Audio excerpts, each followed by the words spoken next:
is Caesar's Messiah.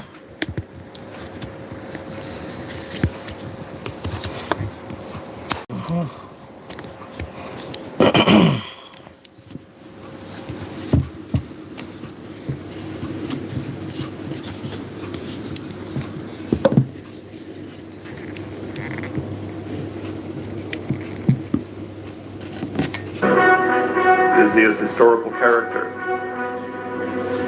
Who wrote the Gospels? Why are they written in Greek? Why did they have a pro-Roman perspective? Why was the religion headquartered in Rome? Those were the mysteries that I saw about the Gospels.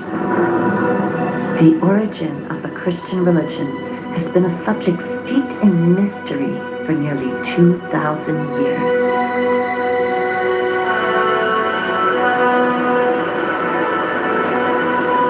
Joseph Atwell is one of a number of scholars today from all around the world who are questioning the historic facts behind these ancient mysteries. When examining the actual history of this era, many of the answers provided by the Church and Christian scholars do not hold up to rigorous scrutiny. This is really important for our culture, to understand where Christianity came from. No doubt Christians have done a lot of good for the world, but then there are other Christians, often the most dogmatic, who create wars, hatred, and other harm under the disguise of religion. In studying how Christianity emerged, many of our scholars agree that it was used as a political tool to control the masses of the day, and it is still being used this way today. The problem is that Christianity has been used as a tool by government that uses the goodness in people against them. For example, support for the wars in the Middle East has been preached to evangelical Christians as a way to speed up the end of days. This is just one example of the way that propaganda is used to control and manipulate the populace. Actually, according to my study of the ancient texts, the second coming of the Christ has already occurred. Maybe we need to expand the possible answers about how Christianity originated, and deeper questions need to be asked. Maybe we need to examine what political motives were behind the formation of the Christian religion. I think it's a requirement of alert citizens to know how the Gospels were written, why they were written, who produced them, what was the purpose and back of all this. This is good citizenry. Everyone should be involved in this. Today, we live on the brink of an immense paradigm shift, and this modern time is very parallel to the era in which Christianity emerged. Studying this ancient era can give us the perspective needed for coming up with solutions to today's problems, and for helping create the better world that we envision. Hold on a second.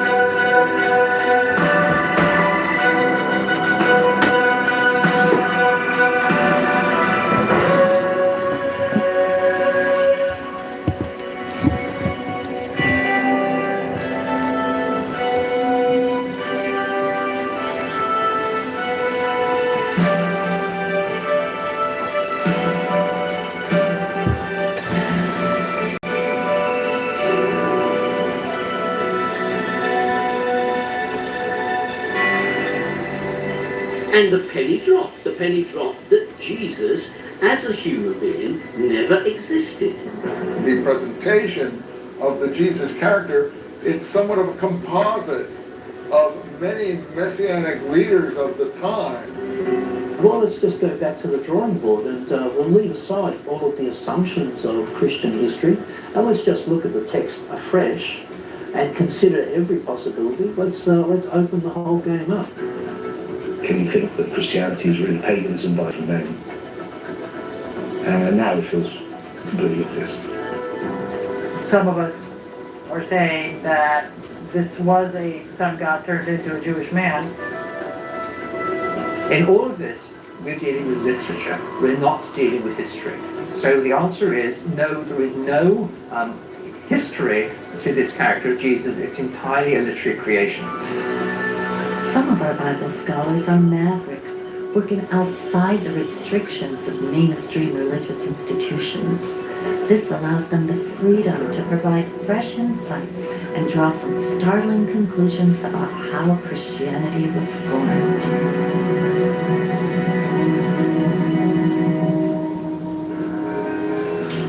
I began reading a number of books on the subject. This turned into a decade-long research. For Joseph Atwell, the key was in the Dead Sea Scrolls, the only Jewish literature ever discovered from the 1st century AD or CE, the time that Jesus would have been preaching among the Jews. The characters in the Dead Sea Scrolls were militaristic, and you could see that this movement wanted to push the foreigners out of Israel. They were fundamentalists, whereas the characters in the Gospel are different. They are pacifistic. They are turning the other cheek. They're giving to Caesar what is Caesar's. How did a movement like Christianity come to exist in a region that was occupied by Roman soldiers and had Jewish zealots within it that were going to push these Romans out? How was that possible? I began studying the other two major works of the era, the New Testament and Wars of the Jews by Josephus, a Roman court historian who described the war between the Romans and the Jews in the 1st century. While reading these works side by side, I noticed an amazing connection between them. Certain events from the ministry of Jesus seemed to closely parallel episodes from the military campaign of Roman Caesar Titus Flavius, a campaign which took place 40 years after Jesus supposedly lived. My efforts to understand these connections led me to an incredible discovery.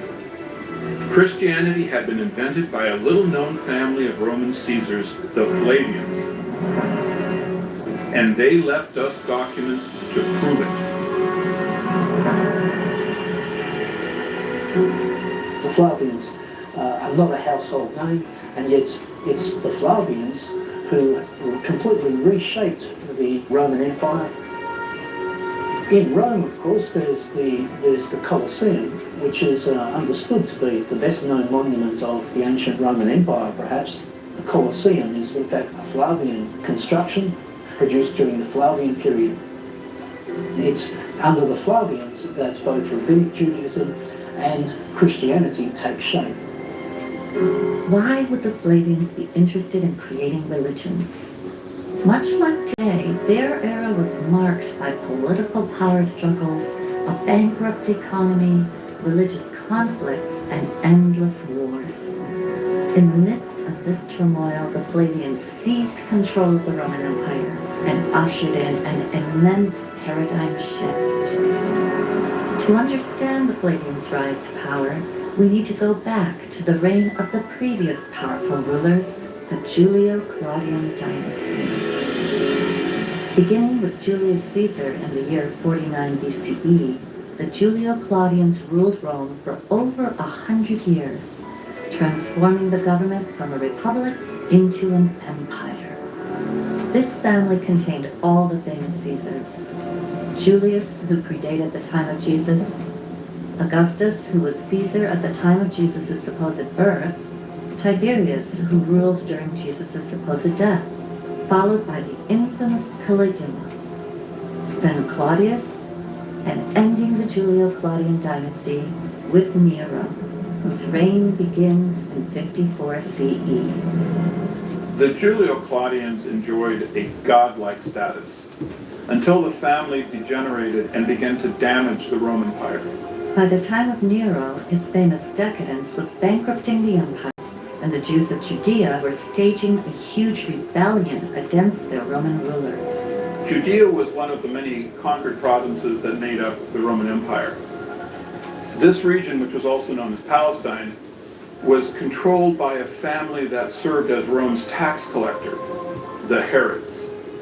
They were a Greco-Arab family, somewhat possibly Judaized, though only Judaized when it was convenient to please the subjects they were given, who were put in power in Palestine and destroyed the previous Jewish ruling family, the Maccabean family, root and stalk. Besides being heavily taxed and ruled by a non-Jewish family put in power by Rome, the Jews were further inflamed by the requirement that a statue of the Caesar be placed for worship in every temple throughout the empire. In the Roman Empire, you could pretty much have any god you want, but legally you had to submit to the emperor as a god as well. You had to at least acknowledge that the Roman leader was also a divine figure. But the Jews would not have any of it. It's fundamental to Jewish belief that you shall make no graven images. It's one of the commandments given at Sinai by God. So the Jews never made representations of God. The Jews had a very different type of religion. They had a religion which was much more focused on the book and less focused upon cultic statues. This presented a real problem for the Romans. They tried to install statues of Caesar, but the Jews weren't going to buy that at all. In fact, it aggravated them. It enraged them. And the Romans really, I think, didn't understand this. It's not statues, it's books. And those books contained what are known as the Jewish Messianic prophecies. The thing that most moved the Jews to revolt against Rome was an obscure prophecy from among their writings that a world ruler would come out of Palestine. Holy books inspired the Jews to expect a redeemer who would redeem Israel, rescue Israel, restore Israel to power and leadership in the world. The Messiah that the literature described was a warrior. The Messiahs would have claimed the same attributes that David did. David could overcome any army because God gave him the power to do it. If you had the power of God, you could easily defeat the Roman army. The people rebelled against Rome and were led by a messianic movement that had a series of messiahs that had come forward to fight against the Roman Empire. The Hebrew word Messiah is translated into Greek as Christos, or Christ, so the title of Christ can describe any of the numerous messiahs of this movement. Yes, the word Christ, or Christians, can refer to the Palestine Messianic movement, but it's a later term. It's a later reformulation of the Messianic movement in Palestine. This movement rebels against Rome in 66 and is successful. It actually defeats them militarily, so it must have been a huge movement. The victorious Jews set up a nation state directly in the Roman Empire. And the Romans had to do something about it. There was a real danger that this Messianic movement could not only boil over in Judea itself, but could spread to other Jewish communities in other parts of the Roman Empire. Rome ruled its colonies with a rod of iron, and any resistance was going to be met with brute force. At this time during Nero's reign, two of the finest military men in the empire were the Flavians, Vespasian and his son Titus. Vespasian and Titus were military men. They spent a great deal of their life outside of Rome. For over a decade, they had waged war against the Druids in Brittany and Gaul. Vespasian and Titus were successful in essentially destroying the Druids. They left behind no historical record of their existence. And it's the Flavians that Nero calls upon when he needs to suppress the Jews' rebellion in Judea. Nero responded by asking his best general, Vespasian, and his son Titus to go into Judea with a huge army, 70,000 troops, and a similar number of support individuals. So they meant business. The Romans came down to crush the rebellion. In the year 66 CE, the Flavians begin their military campaign against the Jews. They start further north in Galilee, where the first of three key events takes place. They destroy the Jewish towns of Galilee. They also capture a Jewish rebel who later becomes a critical figure in the formulation of Christianity. This is where they captured one of the leaders of the rebellion, a Jew named Josephus Bar Matthias. Now, Josephus presented himself to the Flavians as a prophet. He survived He survived apparently by telling Vespasian that the prophecies of the Jews pointed out that Vespasian would become emperor. And of course he did, so Vespasian quite liked Josephus. He used him as a translator in his entourage. He used him to appeal to the rebels to surrender. At this point, Josephus became a turncoat and worked with the Flavians against the rebellion. Meanwhile, chaos is increasing back in Rome, where Nero's rule is being threatened. In the year 68, the Senate found the courage to depose Nero and he committed suicide. Now, in that circumstance, Vespasian was a prime candidate to become emperor. In the middle of this war, Vespasian returned to Rome and seized the throne. The Flavians then became the imperial family. With Vespasian becoming the new Caesar in Rome, Titus stays behind on the battlefield and sets his sights on Jerusalem, where the other two key events take place. Titus encircles Jerusalem with a wall, and finally he razes the temple, leaving not one stone atop another.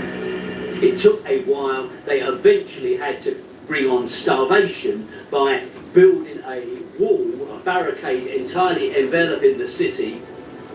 What happens, of course, is the temple in 70 is completely destroyed. For the Jews, it was the ultimate calamity because, of course, this was the house of their God, and it was destroyed by the Romans quite thoroughly. Titus, of course, was the victor of this great siege. Titus carried the spoils of this captured city back to Rome for his triumph.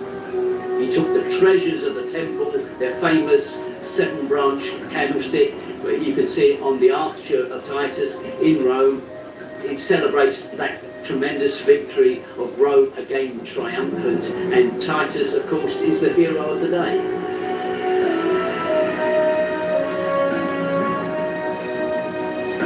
All of the artifacts from the temple that they seized, they put on public display in what they refer to as the Palace of Peace, except for one item. The Jewish scripture, Josephus records that the Flavians took and placed in their private palace where no one was allowed to see it. Although Titus Flavius successfully ended the rebellion in Judea, another rebellion soon broke out in Alexandria, Egypt. The Flavians were clear that this was not the end of the Jewish Messianic movement. They also recognized that it was the Jews' Messianic literature that was fueling this movement. So once they captured the Jewish scripture, they had all other copies of it destroyed. And that's why the Dead Sea Scrolls had to have been buried in a cave, because that was the only way they could be safe from the Roman destruction. There was not a single scrap of literature found from the Messianic movement until the scrolls were discovered. That's why they're such a treasure, because they're the only real voice of the Messianic movement that we have. And the real voice of the Jews' Messianic movement, according to our scholars, was violent and militaristic, not the pacifistic version depicted in the Gospels. War against Rome was a Messianic war. So that's why I say that the scrolls are not only the literature of the Messianic movement in Palestine, they're also the literature of the war against Rome. The Romans needed to subdue the Jews' religion, so they set about influencing it and changing it. They realise they can't destroy the Jewish religion altogether. That's not their objective. They realise they're sensible enough to realise that they can't do that. So what you have to do is try to create a type of Judaism that is benign. And it's exactly coinciding with the rise of the Flavian dynasty is the arrival of two benign forms of Jewish ideology. It's during this period that a new literature enters history, which describes a peace-loving, turn-the-other-cheek preaching Jewish Messiah named Jesus Christ. But if the Flavians wrote the Gospels, how could a Roman family know how to write Jewish literature that refers to Jewish prophecy? The answer lies in the Flavians' collaborations with a number of Jewish intellectuals, beginning with their own court historian, Josephus. Josephus arrives back in Rome with Titus, He becomes an adopted member of the Flavian family. An amazing turn of events for the Jewish turncoat. He becomes Flavius Josephus. Josephus at this time begins writing the history of the war, and he records that Titus gave him the Jewish scripture. Josephus's histories have always been associated with the origins of Christianity. Time and again you can find parallels between what Josephus writes and what turns up in the Gospels. It's a powerful evidence of their true origin. In reading the works of Josephus side by side with the Gospels, scholars have noticed parallels between the two works. It appears as though the history of Josephus records events that fulfill the prophecies of the Old and New Testaments. Early Christians understood this connection. In fact, when the Bible first began to be printed in the Middle Ages, it included the history of Josephus. He was employed to write the official history that we have. The other histories from this period have been destroyed ruthlessly by the Romans. Josephus tells us this in very chilling passages, how the Romans exerted complete control of the literature of this period. There were alternative histories of the Jewish war written, while the Romans rounded up the writers of those histories and executed them.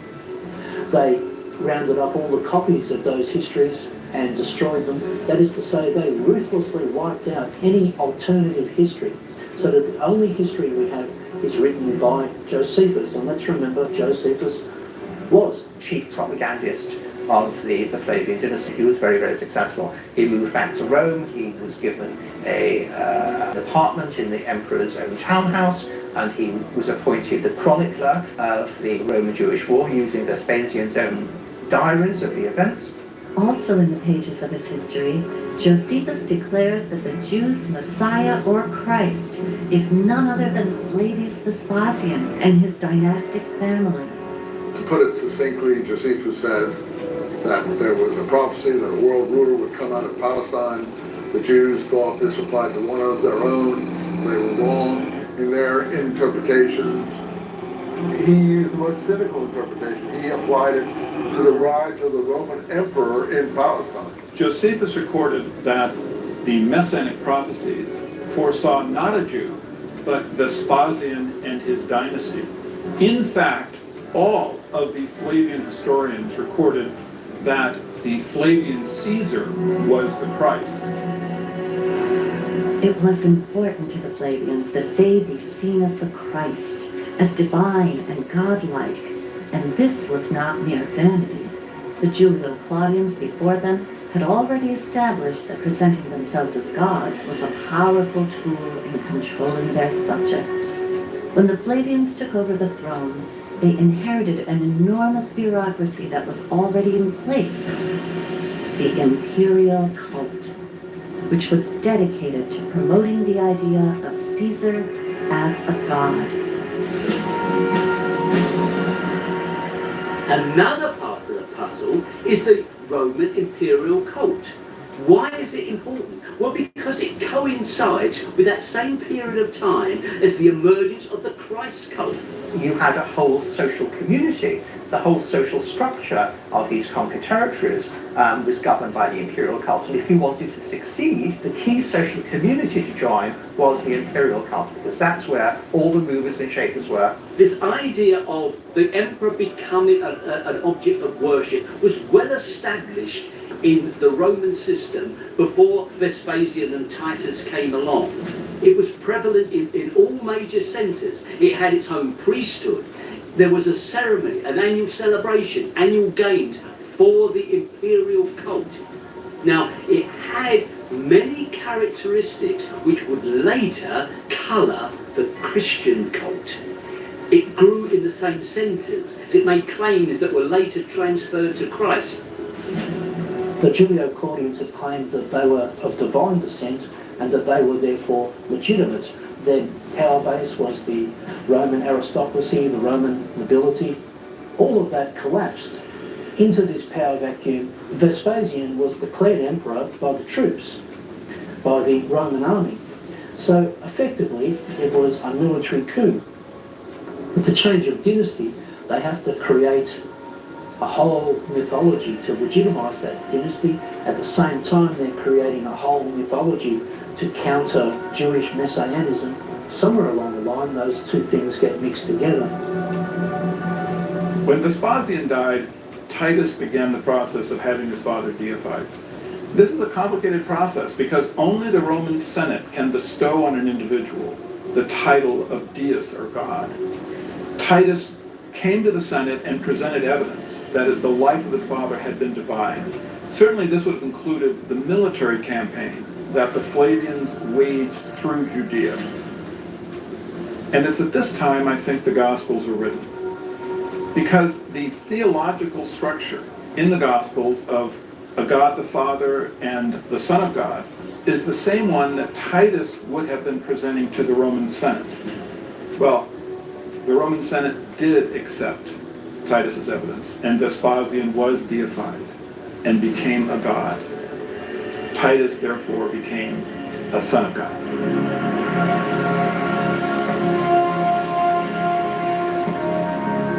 The Arch of Titus that still stands in modern Rome today is inscribed with a dedication to the divine Titus, son of the divine Vespasian, or son of a god. This imperial cult, set up to worship Caesar as god, also provided the basis for the structure of the Roman Catholic Church.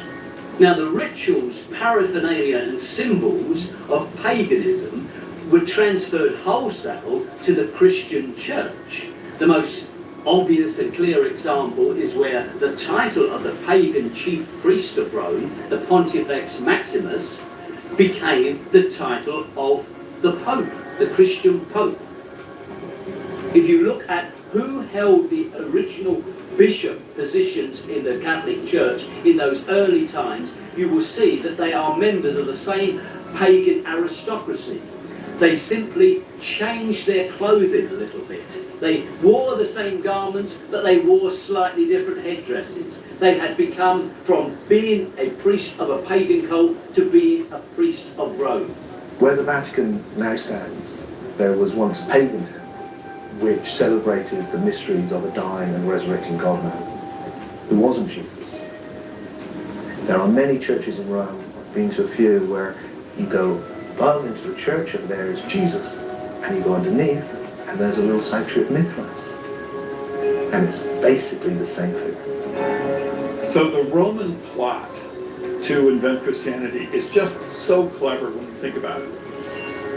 Through the Pope, who was God's representative on earth, they no longer needed expensive standing armies, wars, and punishment of disobedient peasants. They could, through religion, rule their subjects.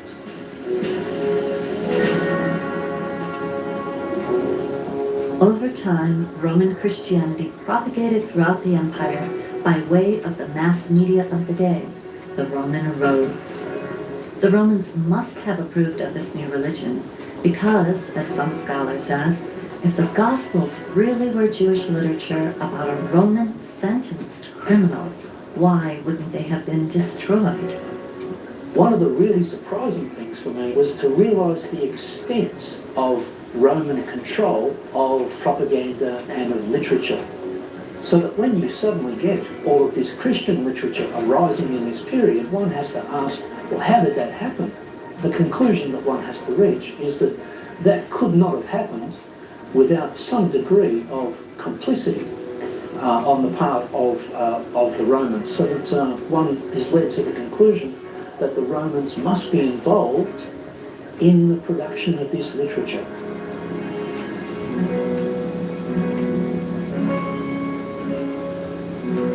To produce and disseminate this literature was a huge undertaking, and the Flavians undoubtedly had collaborators.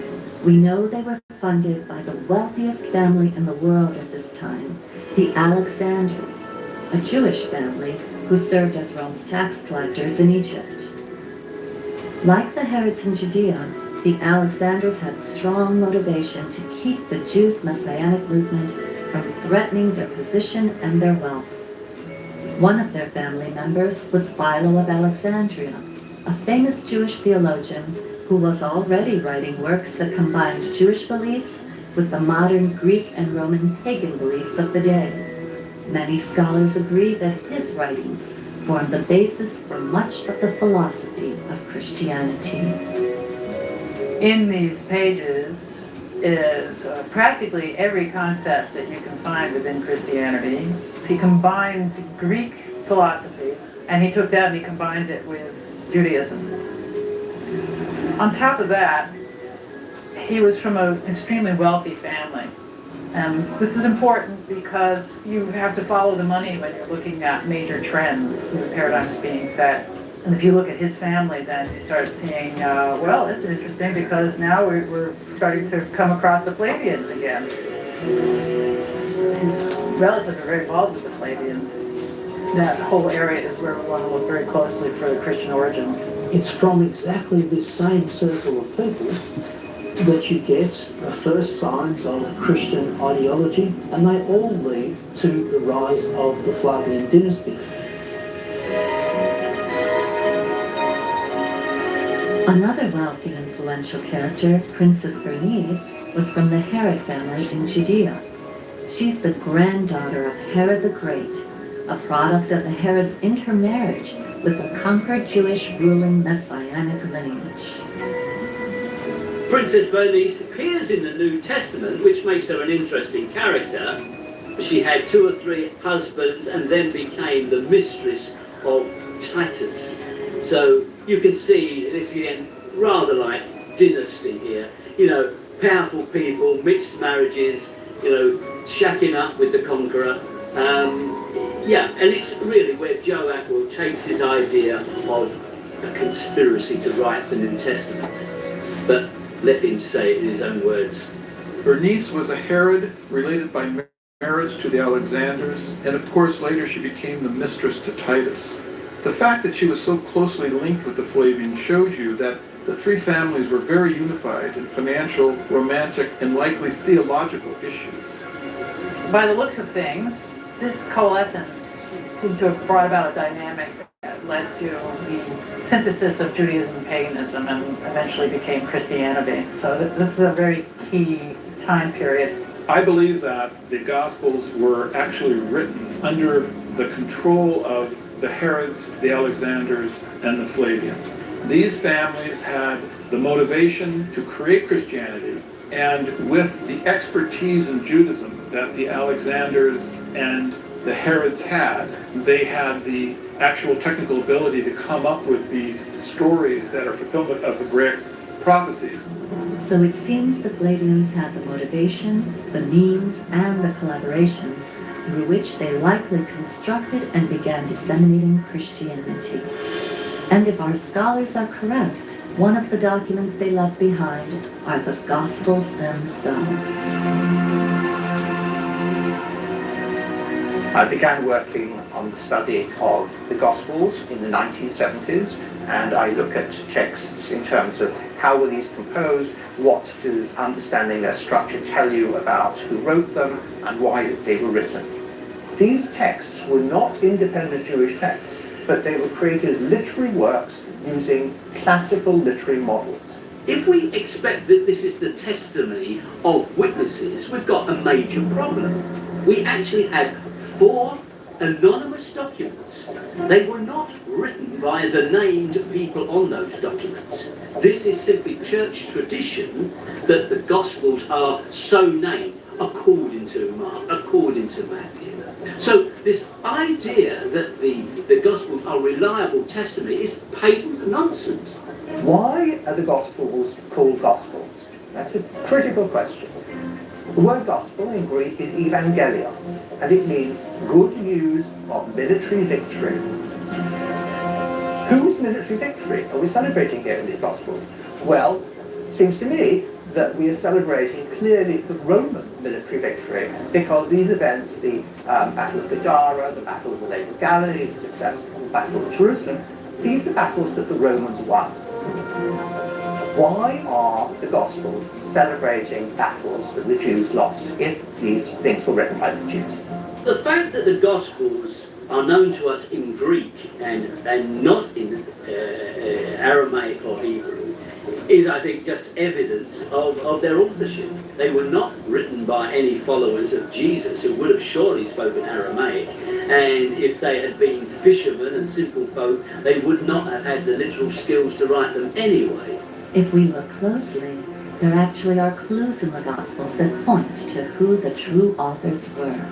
A lot of the Christian literature advocates turning away from the Jewish law and obeying Roman law. Well, this fits perfectly into Roman propaganda purposes.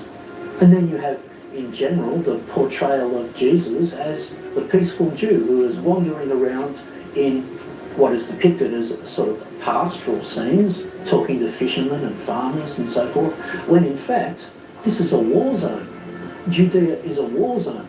And you ask yourself, well, why is it not portrayed as a war zone? I mean, they really had it down pat. They have Jesus saying, render unto Caesar what is Caesar's, which is basically in response to talking about money. Whose benefit would that be? It's so blatantly obvious. The perception of Roman characters in the Gospels, they're all interpreted in a favourable light. They are pro-Roman. They do not depict the Romans as the forces of evil. They reverse that. It's the Jews who become the forces of darkness. It's very striking that various passages in the Gospels refer to the Jews as some people separate from the heroes of Jesus and his disciples. The Jews are those who object. The Jews are those who try to thwart the divine plan. Now, that gives us a clue, certainly, to who were the true authors of this book. They are works of literature created by people who are trained in Jewish literature, but whose values are pro-Roman. The Romans wanted to promote anti-Semitism, and so they arranged the story of the beloved man God, Jesus Christ, to appear as if the Jews had brought about his death. Because of this, the Jews would have to suffer anti-Semitism throughout history. So this was a piece of work that could not have been done except by a fairly established literary team, such as the literary team that was in Rome actually writing the books of Josephus. I mean, that was written by a literary team, and it was written as one of the attempts to give prominence to the Flavian Caesars, which the Gospels also do. So it is extremely likely that the Gospels, as a form of epic, designed to magnify allegorically the Roman Caesars, is also written at the court of the Flavian emperors.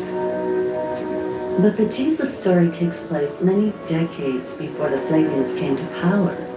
Why would the Flavians create a work about a Jewish Messiah that wasn't even from their own era? The Gospels were very precisely backdated 40 years. Jesus' ministry was started in 30 CE, exactly 40 years from the destruction of the temple. His ministry ends at Passover, 33 CE, which is 40 years before the end of the Jewish-Roman War, which occurred at Passover in 73 CE with the famous Battle of Masada. The Gospels are backdated into the period of Pontius Pilate. That is to say, before the First Jewish War, which is to say, in the Julio-Claudian period. But this is typical of Flavian literature. It's a Flavian technique. What they do is they backdate this story into the period of their enemies, namely the Julio-Claudians. And so, generation after generation of Christian scholars and even secular historians go hunting in the Julio-Claudian period for the origins of the Gospels. They don't really find any answers there. There are allusions in the Gospels to the destruction of the temple. The most reasonable answer to that is that these texts were written after the destruction of the temple. That is to say, in the Flavian period, after the change of dynasty. This backdating of the story of Jesus Christ, 40 years earlier from the time the Gospels may actually have been written, explains why many of the prophecies of Jesus came true within exactly 40 years. What does this all add up to? In my view, the thing that is most significant is the research of Joseph Atwill in his book Caesar's Messiah, which suggests that the Gospels were actually created as works of Roman propaganda at the end of the Roman-Jewish War, under the reign of the Flavian emperors, that is Titus Caesar and Vespasian Caesar. And if you end up worshipping Jesus, what you'll really end up doing is worshipping Caesar in disguise. This may have been how the Flavians finally got the Jews to worship Caesar as a god, by giving them Jesus Christ, a Messiah more to the Romans' liking. But is there any actual history to this character?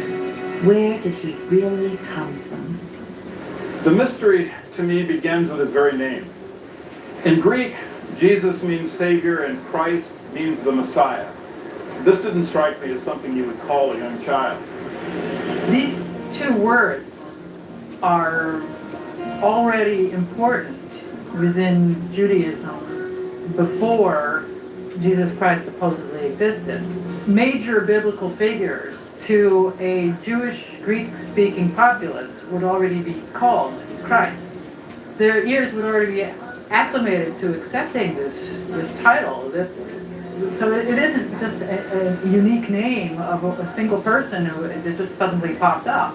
What did we actually know about Jesus Christ the man? I don't think that Jesus can be historically defended. I don't think there's any evidence that we can extend to that particular Jesus. So when you actually set out to investigate the historical Jesus as opposed to the Christ of faith, you very abruptly enter a void.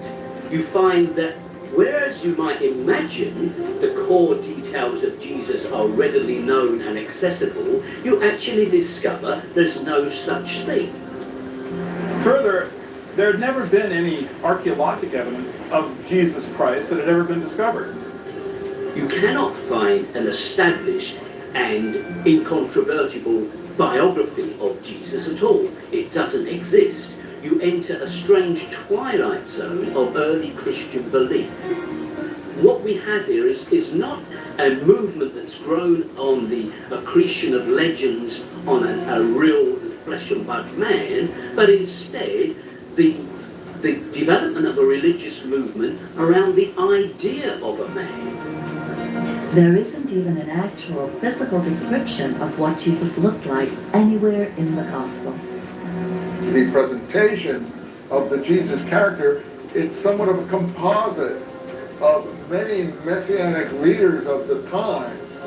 Many messianic leaders of the time, most or all of whom came to a bad end, usually by crucifixion, because crucifixion was the Roman punishment for seditious activity. And the penny dropped that Jesus, as a human being, never existed. In all of this, we're dealing with literature. We're not dealing with history.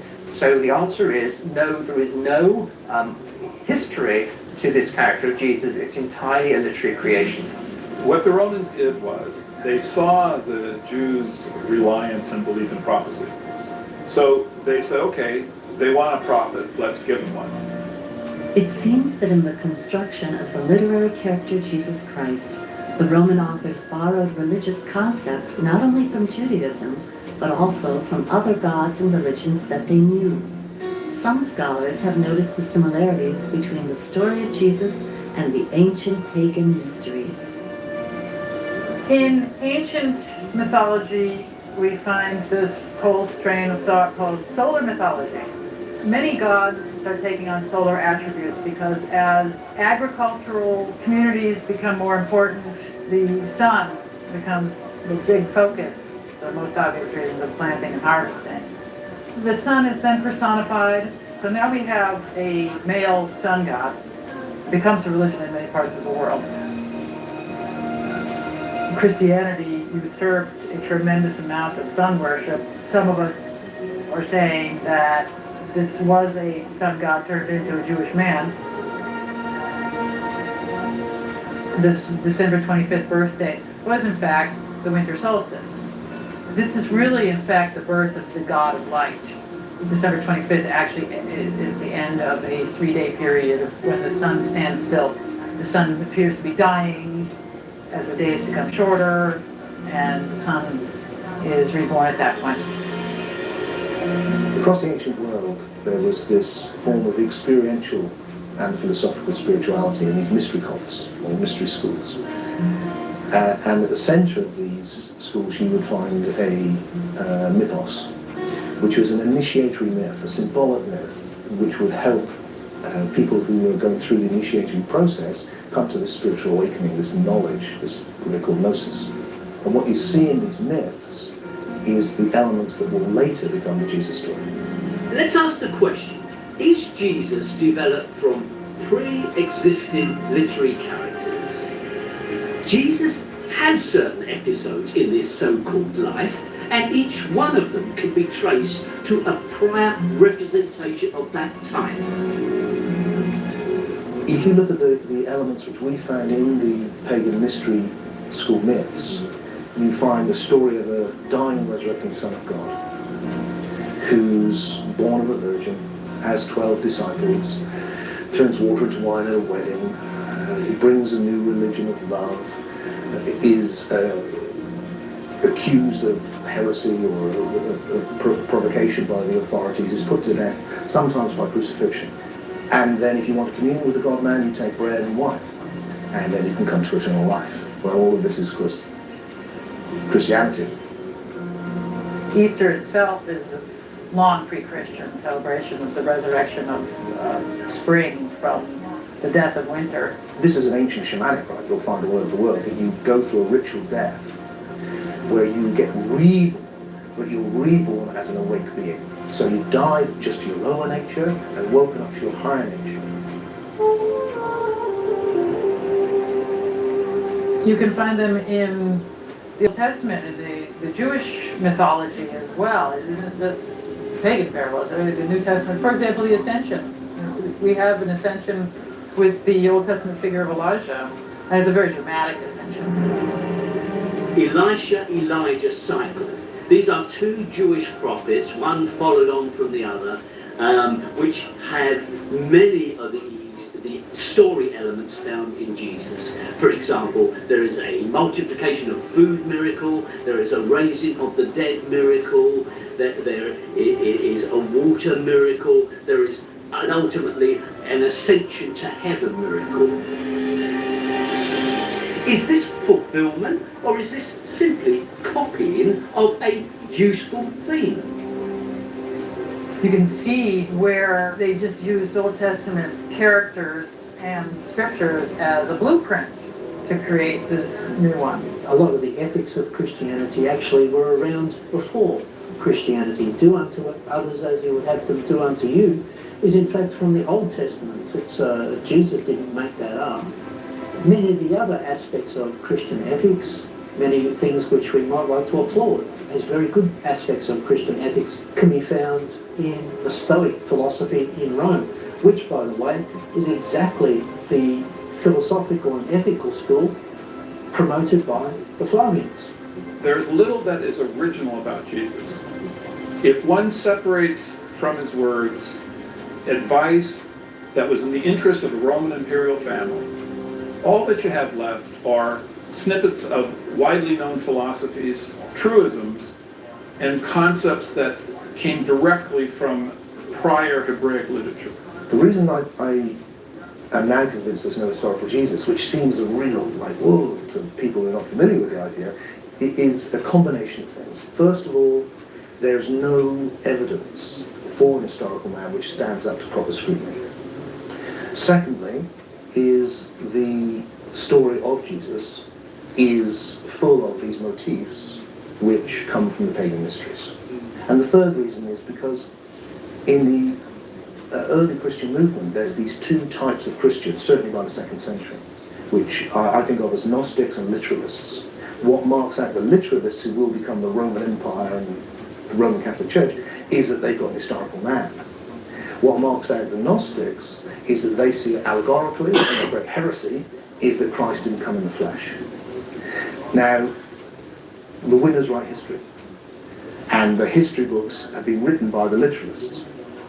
And all of the tradition about the Romans trying to torture and suppress Christians, these traditions are correct. They definitely persecuted the messianic, militaristic Christians, and they certainly would have frowned on the Gnostic, independent thinking Christians, but the Roman pacifistic, giving to Caesar what is Caesar Christians, that group would have been promoted. Which makes it perfect for the Roman Empire. And it's a fascist empire.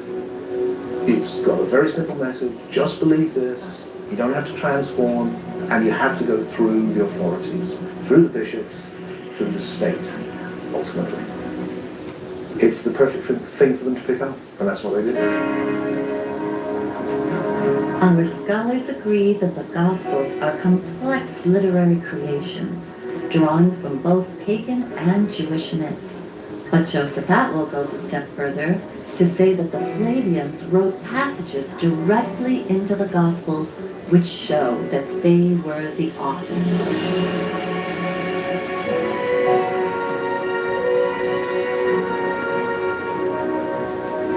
One of the most famous prophecies that Jesus makes is about the coming of someone he refers to as the Son of Man. Now, many people believe that he's talking about a second coming of himself. And many people believe that this is going to occur some point in the future. Well, the fact is, this coming of Jesus has already occurred. Jesus makes very specific prophecies as to what will happen when the Son of Man makes his visitation. He refers to three key events. The Galilean towns will be crushed, Jerusalem will be encircled with a wall, and the temple will be razed, leaving not one stone atop another. He also states exactly when this individual will come. He says that the Son of Man will appear before the generation that is alive and listening to Jesus' words passes away.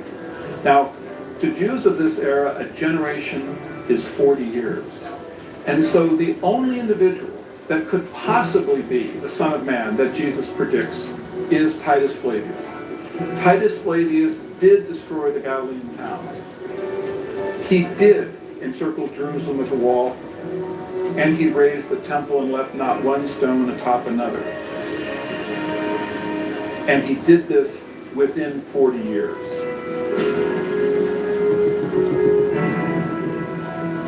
Josephus recorded that no matter how Titus tortured the Jews, they refused to call him Lord or God. So to circumvent this stubbornness, the Flavians wrote the Gospels, in which a Son of Man was predicted to come in the future. Titus fulfilled these prophecies and became the Son of Man. So you end up worshiping Titus without knowing it.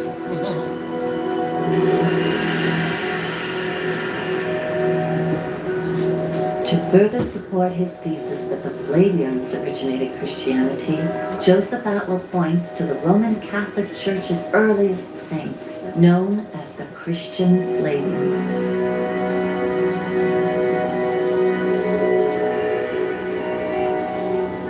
The Flavian family is connected to early Christianity in a number of unusual ways. So many members of the family were recorded as having been among the first Roman Catholic saints. These include Flavia Domitilla, who is either Titus's sister or his niece, and there is an inscription honoring Flavia for donating the land that became the first Christian catacomb. And Flavia Domitilla was the first Christian saint. Her son, Clement, is recorded as having been the first Roman Catholic pope after the Apostle Simon. In addition, there were two members of the Flavian household staff, Neros and Achilles. Both of them had churches named after them in the very earliest Christian diocese in Rome. There was a Christian theologian whose name was Titus Flavius Clemens, Clement of Alexandria. And he's the one who actually described the first Christian symbols. And he said they were the anchor, the boat, the fish, the olive branch, the star. And oddly, these are the very symbols that the Flavian Caesars used on their coins. The final connecting point between the Flavian family and Christianity is that in the 4th century, Flavius Constantine made Christianity the state religion of Rome. The military achievements of Caesar's were important to all Romans.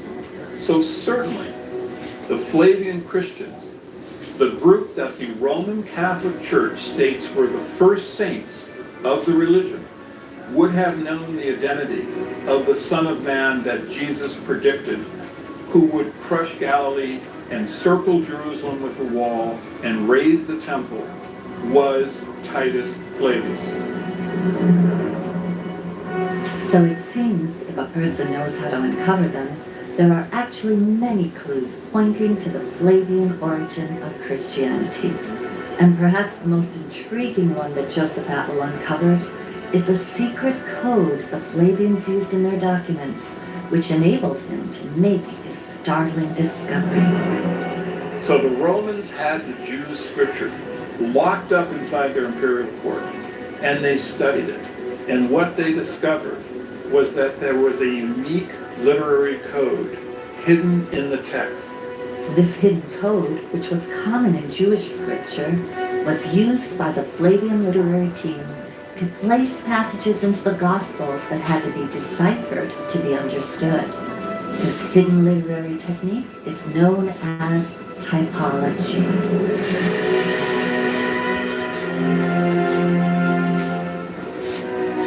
Typology is used throughout the ancient Hebraic literature. And it's a genre that is really no longer understood or used today. But simply put, typology is using events from the past to provide form and context for subsequent ones. What we're talking about is stereotypic. In other words, there's an idealized prototype which shows certain characteristics or performs in certain ways. For instance, one of the things they do is they take an old story and they retell it in a new form. And they superimpose contemporary history upon old stories. And they create these multi-layered texts. In Hebraic typology, texts were designed to be read in comparison to one another, or intertextually. And in doing so, a meaning that would not be visible in the surface narration would become apparent to someone who understood the typologic connection between the stories. Hebraic typology connects prophets.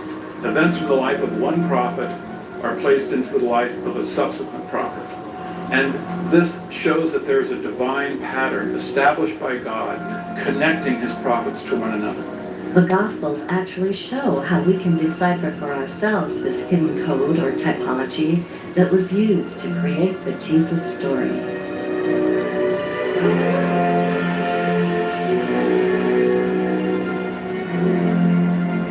At the very beginning of the Gospels, there's a primer of this typology. What the author of Matthew has done is take events from the Old Testament and place them into the life of Jesus. These events occur in the same sequence in the story of Jesus as they occur in the Old Testament. Numerous Bible scholars have already identified the following parallels. Both stories have a patriarch named Joseph who travels from Israel to Egypt. A ruler who massacres innocent boys. A divine character who states that all the men are dead who sought your life. And then a return from Egypt to Israel. This is followed by events which have passing through water. In the Old Testament, the Israelites pass through the Red Sea. In Matthew, Jesus is given a baptism in which he passes through water. We then travel into the wilderness. The Israelites are in the wilderness for 40 years. Jesus goes into the wilderness for 40 days. Finally, we have the three temptations. In the Old Testament, we have the temptation by bread, the statement, do not tempt God, and the commandment to worship only God. These appear again in Matthew, where Jesus is tempted by bread, tells the devil, do not tempt God, and instructs him to worship only God. Therefore, when you compare the life of Jesus with the life of Moses, you see a linkage that shows that the character in the Gospels was divinely connected to the character in the Old Testament. The life of the first Savior of Israel, Moses, foresaw the life of Jesus, who's now claiming to be the next Savior of Israel. To understand the rest of the Jesus story, his adult ministry, we simply need to know that the same system of parallel names, locations, and concepts occurring in the same sequence was used to connect Jesus in the Gospels to Titus in the works of Josephus. Our scholars explain this gospel typology in the following 3 examples.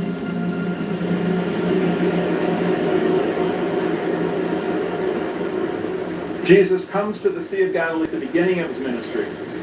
He gathers his disciples to him and he says, do not be afraid, follow me and become fishers of men. In the Gospel of Luke, Jesus actually says catchers of men. Titus comes to the same location, to the Sea of Galilee. He gathers his troops, his disciples, together and he says, don't be afraid. And then he leads them. They follow him. And they attack a group of Jewish rebels. They sink the Jews' boats. The Jews attempt to swim to safety, and the Romans use their spears to catch them. They become fishers of men. Wow.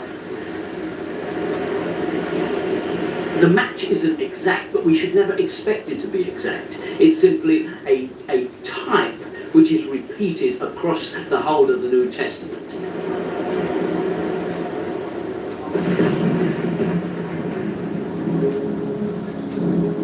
Jesus is constantly dealing with devils.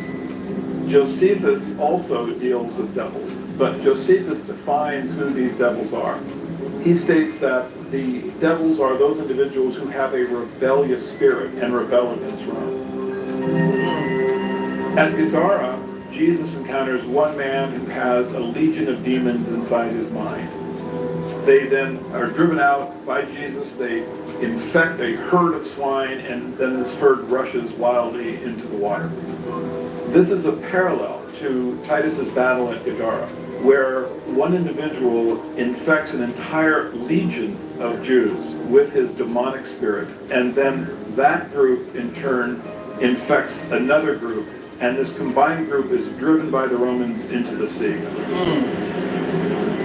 What's being suggested here is that this story that you find in the Gospels is in some ways sort of like a grim parable about that military event.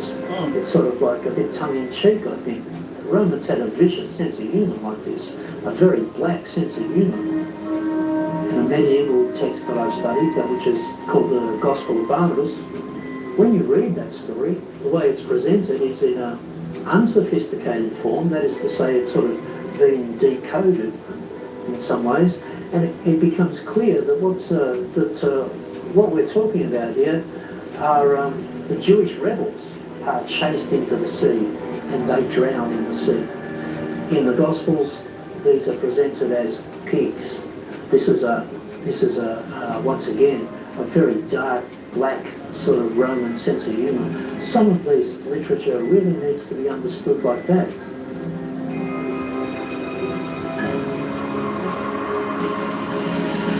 In Josephus's biography, he describes when he was in the entourage of Titus during the closing stages of the siege of Jerusalem, he chanced upon 3 of his friends who were being crucified.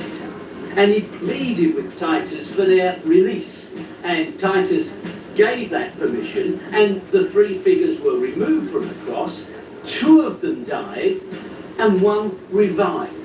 Now, if you're looking for a stereotypic example of how some idea was floated into the mind of someone writing the Gospels, that is a pretty clear example. It's certainly a strange occurrence that we find such an incident in the works of Josephus when it shows up in such a dramatic form in the Gospels.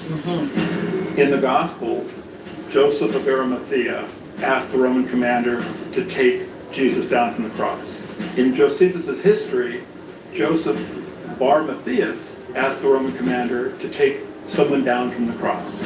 Arimathea is a pun on Josephus' last name, Bar Matthias. When you read our sources really carefully, and you have to do it really, really carefully, because they didn't spell it out for us. It's effectively very well. Hey, what's going on? We have to understand that our literature, a lot of our literature is essentially propaganda. The Romans are not writing objective history, and all of our literature has been through Roman filters. Perhaps I'm trying to enlighten them by out here, brother. Scrolls. That this is literature that hasn't been through the Roman filters. It's important to realize that Josephus wrote in an era when allegory was regarded as a science. Educated readers were expected to be able to see another meaning in religious texts than the one that appeared in the surface narration. We're dealing with Roman literature on the one hand and Jewish literature on the other, and it has to be said that in both cases they're much more sophisticated, much more multi-layered and allusive and much trickier than modern readers suspect. No, it's not a simple literature. It's very, very complex, allegorical literature that indulges in the literary games that the Romans played. The more you understand about Roman literature in this period, and then you place the Gospels and other Christian literature in that same milieu, you can start to see the games that have been played in that literature. Now, these parallels have been seen by other scholars, but what they failed to notice is that they occur in the same sequence, and thereby they create a typological pattern. The Flavian thesis, it's trying to read these texts in context, because in any given text, you've got the text in the first instance, and then you've got the context, the environment in which it happened, and of course in all of these texts also you've got a subtext. So you've got text, context, and subtext, and you have to be able to read all of those things. And unfortunately, many religious people who are coming out of seminaries, who are coming out of religious colleges, they're just not being trained in this sort of level of reading. They're instead being trained to just read on one level, which is a literal level, and I think that that's very unfortunate, and that really needs to be challenged.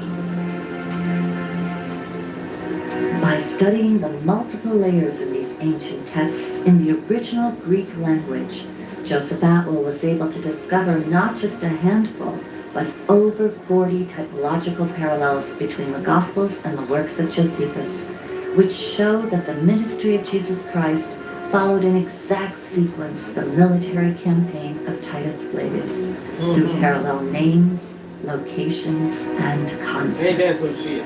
Once I understood the system that the Flavians were using to link Jesus and Titus, I was able to discover dozens of these parallels between Jesus and Titus. And what was amazing is that they occurred in the same sequence. And this simply proves that this was deliberate, that these unusual parallels had been created by the Flavians as a signature. It is their way of telling posterity that they authored the Gospels. These parallels are the Flavian signature of the Gospels.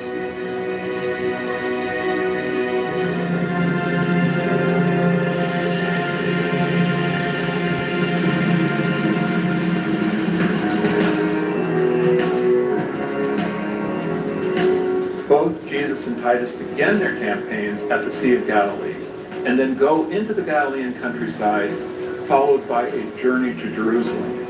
Once they reach the city's outskirts, they pause for a period before they enter. Finally, they leave the city where their campaigns come to an end. To catalog the many parallels, I gave each one a convenient name that related to the concept in that particular parallel set. Starting at Galilee, each of these are episodes that occurred both in the gospel story of Jesus and in the history of Titus's military campaign.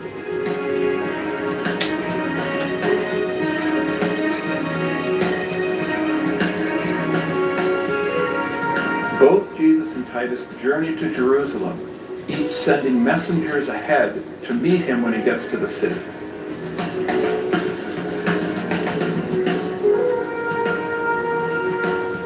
When the Romans get to Jerusalem, they notice that the Jewish factions are fighting against themselves. At this point in the Gospels, Jesus talks about a house divided against itself cannot stand. Then Josephus wrote that in preparation for battle, Titus ordered all of the fruit trees between the Roman camp and the walls of Jerusalem cut down. At this point in the Gospels, Jesus states that if a fruit tree does not bear good fruit, cut it down. Titus goes around the walls of Jerusalem looking for the best place to construct a tower from which they can launch their attacks. At this point in the Gospels, Jesus asks which one of you who is going to build a tower doesn't first sit down and think about the cost.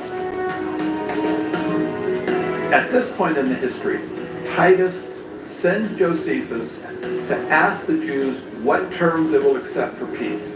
In the Gospels, Jesus describes a king who sends a delegation to ask for terms of peace.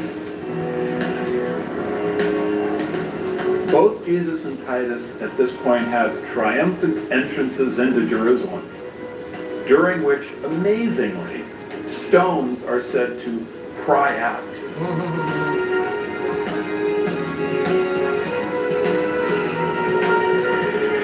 Each then drives a den of thieves out from the area in front of the temple. This is followed by Titus encircling Jerusalem with a wall and Jesus predicting that Jerusalem will be encircled with a wall. Because of the wall, starvation sets in Jerusalem. Josephus wrote that a woman named Mary, who called her son a myth for the world, slayed him, ate him, thereby turning him into a human Passover lamb. In the Gospels, we now have the Last Supper. Jesus tells his disciples, "Take, eat, this is my body, this is my blood," thereby turning him into a human Passover lamb. Here then is the Flavian signature of their authorship of the Gospels. You can see the fingerprints, that they've left their fingerprints all over these texts. You can start to, as it were, decode these texts and start to arrive at some really startling conclusions about how early Christianity first arose. Our scholars have shown that the Gospels were not the product of primitive Jewish fishermen. Rather, they are a sophisticated literary work combining religious ideas of the day with Roman political perspective and power. Joseph Atwell's research reveals that reading the works of Josephus concurrently with the New Testament shows that the events of Jesus' life were not historical, but rather all of them are dependent on the events in the military campaign of Titus Flavius. Jesus Christ was an allegory for the Roman Caesar Titus, the Messiah of the Roman Empire, the Roman Son of a God that Christianity was set up to worship. I certainly don't want to undermine the positive things in Christianity. I'm happy to admit that there are positive things in Christianity and in other religions as well. What's at issue here are the historical claims of these religions. Traditionally, religious dogma has forbidden the examination of historical discoveries or the inclusion of certain scientific findings in their teachings, asking their followers instead to blindly believe as they say, not as the objective facts may show. We live in a time, perhaps it's a new intellectual renaissance, which is getting fed up with many of the structures that we live with, and which is recognizing major frauds at the heart of our financial markets and the heart of our industry, and the plug is being pulled on them. And my view is that we have yet another fraud, the biggest of them all, and it's a fraud at the heart of Christianity. And it is a time for whistleblowers to come out and to make this information available, not just to scholars in academic journals, but to have it widely available to anybody who wants to know. It's helpful to hear a wide diversity of voices in order for people to arrive at their own conclusions, and the theories brought forth by our scholars are a part of that diversity. When they hear that the Jesus story is a myth, people feel that you're taking something away, but you're really not. You push people and you go, why do you believe in this historical Jesus? Often people will go, well, you know, the Bible or something, but when you go, well, have you studied it as an historical document? Have you looked at the evidence? They'll go, well, no, I haven't. So that's not the real reason. The real reason when you push people is, well, I have a relationship with Jesus. I have a personal relationship with Jesus, and that's what I don't want to lose. And that's a really good reason to be a Gnostic, and a really bad reason to be a literalist. The Gnostics, as well as pre-Christian pagan mystery schools, believed that the myth of the dying and resurrecting God-man was an allegory to be used for personal growth, to die to their lower nature and arise to their higher nature. The literalists took control of the original myth and shaped it so it would take the power away from the individual and place it into a central authority. Rediscovering the original myth gives people the freedom to choose the beliefs that truly serve them. Okay, some Christians have developed their personal faith to the extent that Christ is this energy or force or power within them. This is how they have interpreted the story now. The story has become again what it actually began as, an allegory. I have no issue with the Christ within. I have an issue with the church militant. Right. What threatens humanity is organised, regimentised religion on the march, Exactly. taken so seriously that you will act out its worst precepts. If we examine all the religions of the world, we find that there is a common thread that connects all faiths and all people. And it is on this connection that we can make the choices that have now become so critical to our future. I like to focus on the origins of religious ideas. And it turns out that they're very unifying underneath all of the divisiveness that we see on the surface, that would be extremely helpful for all of humanity to realize that there is this underlying unity. And those origins are basically nature worship, the study of the sun, the moon, the stars, planets. This is all what humanity has been looking at, of course, with great awe and reverence for thousands of years. And it's extremely important, I think, for us to get back to those roots. The destruction of the planet is also directly tied to religious ideas. This can help to restore balance to the planet in a very, very profoundly significant way. The very survival of humanity depends on viewing history from a new perspective, so that we can be clearer on the historical facts and still honor the myths that offer us the greatest wisdom. It's what the myth, what the poetry says, that matters, not what actually happened. So each new generation, whatever you say, is going to hear the myth, and that's what is true for them. And what follows is the actual history is much too complex for the average person to ever get their head around. Though the actual history is complex, and we may never know all the facts about what happened 2,000 years ago, the voices of our scholars are contributing to an ever-widening dialogue and the growing paradigm shift being witnessed all around the world today that can lead to a more empowered and enlightened humanity tomorrow. This is really important for our culture, to understand where Christianity came from. And this is direct evidence. You can actually walk this path and come to this conclusion. You can know that Christianity was an invention of the Romans. It was done to pacify their subjects. And this is important because it gives us a different way of understanding government, how government operates, the tools that government uses, the purpose that government has for the various propaganda apparatus. I did say that. Evangelical Christians are getting away with debunking facts as mere theories. Even subjects like evolution But they That's all it provide was. no evidence for their If position you other look at than to it, simply church cite that believed in religious the name dogma. of Christ And if you would look at kill the people. influence that dogma is having in the media today, you can easily see it is increasing. I would like to challenge these extremists to consider the possibility that my findings are correct. Though there is much good in Christianity, we have to understand how rulers have used it to Yep. control us Yep, and how they are still using it to control us so today. true. I hope citizens will be more skeptical when they hear an authority figure using faith to interpret laws or a belief in Armageddon to create governmental policies. The Flavians encoded a secret message into the Gospels, which we can now understand in a new light. You shall know the truth, And the truth and shall the set you truth free. shall set you free. Amen. Yes, sir. That was a good one, y'all. I hope y'all enjoyed it. If you did, please, like, share, subscribe to your girl.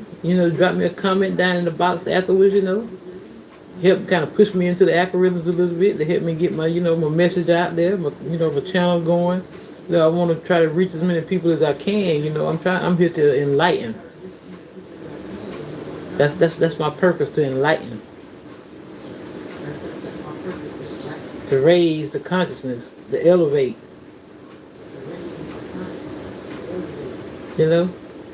And for us to come together and love one another, because that's the only way we're gonna heal this world.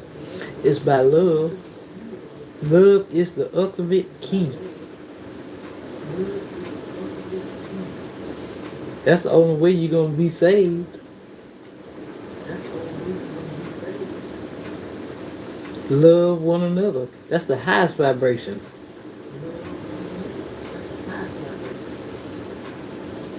All right, my dear ones, I think I'm gonna call it a night. As I said earlier, this has been Empress Goddess Presents, and I am your girl, Empress Goddess, the Daughter Peach. As always, my dear ones, remember to always go within so you never go without. Because as above, so below. Ashe.